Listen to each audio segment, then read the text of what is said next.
Welcome to NCN news. నా పేరు ప్రశాంతి. బులెటిన్లో ముందుగా హెడ్లైన్స్ చూద్దాం.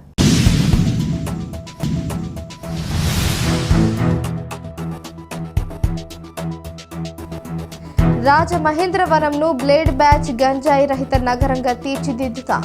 ఎమ్మెల్యే ఆదిరెడ్డి శ్రీనివాస్.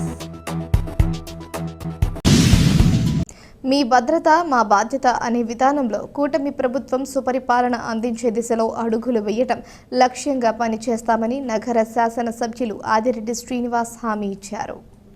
స్థానిక సోమలమ్మ ఆలయం సమీపంలో మీ భద్రత మా బాధ్యత అనే కార్యక్రమానికి శాసనసభ్యులు ముఖ్య అతిథిగా హాజరయ్యారు.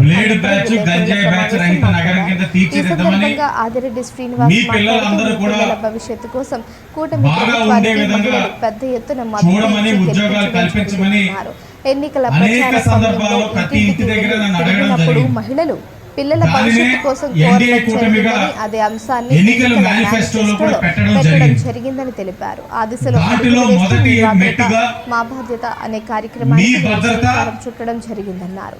మీకు భద్రత కల్పించడంలో గంజాయి ఆకతాయి ముడిపడి ఉన్నట్లు శ్రీనివాస్ అన్నారు. ఈ కార్యక్రమంలో సిఐ వి పుల్లారావు మహిళలు పెద్ద ఎత్తున హాజరయ్యారు. మీరందరూ కోరుకున్నది ఈ నగరం బ్లేడ్ బ్యాచ్ గంజాయి బ్యాచ్ రహిత నగరం కింద తీర్చిదిద్దామని, మీ పిల్లలందరూ కూడా బాగా ఉండే విధంగా చూడమని, ఉద్యోగాలు కల్పించమని అనేక సందర్భాల్లో ప్రతి ఇంటి దగ్గర నన్ను అడగడం జరిగింది. దానినే ఎన్డీఏ కూటమిగా ఎన్నికల మేనిఫెస్టోలో కూడా పెట్టడం జరిగింది. దాంట్లో మొదటి మెట్టుగా మీ భద్రత మా బాధ్యత అనే ఒక ఆలోచనతో ఈ కార్యక్రమానికి శ్రీకారం చుడతా ఉన్నాం. మీ భద్రత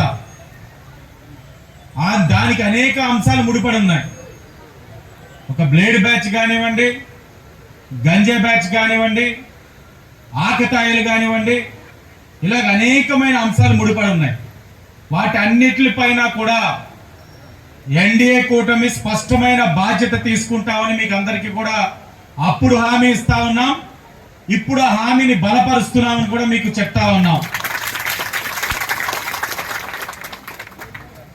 ఎన్నికల సమయంలోని మీద ఆకతాయిలు వచ్చి పుస్తులు లాక్కెళ్ళిపోయారని కొంతమంది, తాగొచ్చి ఇళ్ల దగ్గర గొడవలు పెడుతున్నారని కొంతమంది, ఆయన్ని గతమాయిస్తే వాడెళ్ళి ఈ ప్రాంతంలో కాకుండా బయట ప్రాంతం నుంచి 10 మందిని తీసుకొచ్చి ఆడవాళ్ళ మీద గొడవలు పెడుతున్నారని కొంతమంది, ఇలాగ చాలా విషయాలు చెప్తానే ఉన్నారు. కొంతమంది ఆ పిల్లవాడిని బలవంతంగా వాళ్ళతో లాక్కెళ్తున్నారని కూడా చెప్పారు. ఈరోజు మేము ఎన్డీఏ కూటమిగా ఈ నియోజకవర్గంలో 72,000 మెజార్టీ తోటి నెగ్గాము అంటే అది మహిళల యొక్క ఆశీర్వచనం వల్లే అనేది విషయం గర్వంగా చెప్తా ఉన్నాం. మాకు ప్రజలు ముఖ్యం. ప్రజలు ఎంతో విశ్వాసంతో ఓటు వేశారు, ఎంతో నమ్మకంతో మమ్మల్ని నెగ్గించారు. వాళ్ళకి మేము రుణపడి ఉన్నాం. ఆ రుణాన్ని ఈ విధంగా తీర్చుకుంటా ఉన్నాం. ఎక్కడైతే వారు ఆగడాలు ఎక్కువ అవుతా ఉన్నాయో అక్కడ మీటింగ్లు పెడతా ఉన్నాం. ప్రజల్ని చైతన్యపరుస్తా ఉన్నాం. పోలీస్ వ్యవస్థలో మీరు కూడా భాగస్వాములు కాండి. పోలీస్ వారికి తెలియచేయండి. పోలీస్ వారి నెంబర్లు అందరి దగ్గర ఉంటాయి, స్పందిస్తారు. స్పందించడంలో ఎక్కడైనా జాప్యం ఉంటే ఇక్కడ అనేక మంది నాయకులు ఉన్నారు. ఇప్పుడు ఈ నాయకులందరిపైన కూడా బాధ్యత ఉంది. మీరు ఆ బాధ్యత తీసుకోండి. వాళ్ళ లెక్క తేల్చే బాధ్యత ఎన్డీఏ కూటమి మేము తీసుకుంటాం. మరలా చెప్తా ఉన్నాం, మాటల ప్రభుత్వం కాదిది, చేతల ప్రభుత్వం. రాజమహేంద్రవరం సిటీ నియోజకవర్గంలో ఎన్నికల సమయంలో మహిళలందరూ కూడా మా దగ్గర వాపోయేవారు. నగరంలోని బ్లేడ్ బ్యాచ్ గంజాయి బ్యాచ్ రహిత నగరం కింద తీర్చిదిద్దండి, మా మాన ప్రాణాలు కాపాడండి, మా పిల్లలు భవిష్యత్తు కోల్పోతా ఉన్నారు, వాళ్ళని రక్షించండి అని చెప్పడం జరిగింది. ఈరోజు ఆ మహిళలందరూ కూడా మంచి మెజార్టీ తోటి ఇక్కడ ఎన్డీఏ కూటమి అభ్యర్థిగా మమ్మల్ని నెగ్గించడం జరిగింది.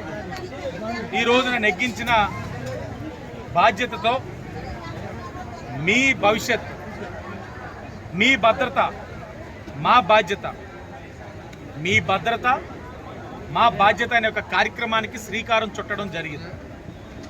దాంట్లో భాగంగా మా నాయకులు పోలీస్ వారిని కూడా పిలిపించి మహిళలందరినీ కూడా ఆ స్థానికంగా ఉన్న వాళ్ళందరినీ రమ్మని వాళ్ళని చైతన్యవంతుల్ని చేసి శాంతి భద్రతను ఎలా మెరుగుపరచాలి, క్రైమ్ రేట్ని ఎలా తగ్గించాలి, డ్రగ్స్ని సరఫరా కాకుండా ఎలా నివారించాలి, బ్లేడ్ బ్యాచ్ గంజాయి బ్యాచ్ ఆగడాల్ని ఎలా అడ్డుకట్టు వేయాలి, దానిపైన చర్చించాం. ప్రజలు చాలా సానుకూలంగా స్పందించారు. వాళ్ళలో భయం ఉంది. ఈ 5 సంవత్సరాలు వైఎస్ఆర్ కాంగ్రెస్ పార్టీ నాయకులు పెంచి పోషించారు వాళ్ళందరినీ. వాళ్ళ కవచాల కింద వాడుకున్నారు వైసీపీ నాయకులు, బ్లేడ్ బ్యాచ్ గంజాయి బ్యాచ్ వాళ్ళు. ఇప్పుడు వాళ్ళందరికీ మేము ఒక్కటే హెచ్చరిక చేస్తూ ఉన్నాం, ప్రభుత్వం మారింది, మీ విధానాలు మార్చుకోండి. మేము మారం, ఇలాగే ఉంటానంటారా, మా స్టైల్లో మేము ఫంక్షనింగ్ చేస్తాం. తప్పకుండా కఠినమైన చర్యలు ఉంటాయి. మహిళల యొక్క రక్షణ మాకు చాలా ముఖ్యం. దానికోసం ఎంతటి నిర్ణయాలైనా తీసుకోవడానికి ఎన్డీఏ కూటమి సిద్ధంగా ఉంది. ఆ విషయంలో అసలు తగ్గే పరిస్థితులే ఉండవు. తీవ్రమైన పరిణామాలు ఎదుర్కోవాల్సి వస్తుంది ఈ బ్లేడ్ బ్యాచ్ గంజాయి బ్యాచ్ వాళ్ళు. 6 నెలలలో ఈ సమస్యని ప్రక్షాళన చేయాలని ఒక ఆలోచనతో ఈ కార్యక్రమం శ్రీకారం చుట్టాం. ఏదైతే కాస్త క్రిటికల్ ఏరియాస్ ఉన్నాయో రాజమండ్రి సిటీలో ఐడెంటిఫై చేస్తూ ఉన్నాం. మీటింగ్లు పెట్టుకుంటూ వెళ్తాం. ఎన్డీఏ కూటమి నాయకులు బాధ్యత తీసుకుంటారు. పోలీస్ వారు కూడా ప్రోయాక్టివ్గా ఉంటారు. కాని పరిస్థితులు ఉంటే నాకు కూడా ఫోన్ చేసే అవకాశం కింద నా నెంబర్ కూడా వాళ్ళకి ఇచ్చి ఒక మంచి కార్యక్రమానికి రాజమండ్రి సిటీలో శ్రీకారం చుట్టడం జరిగింది.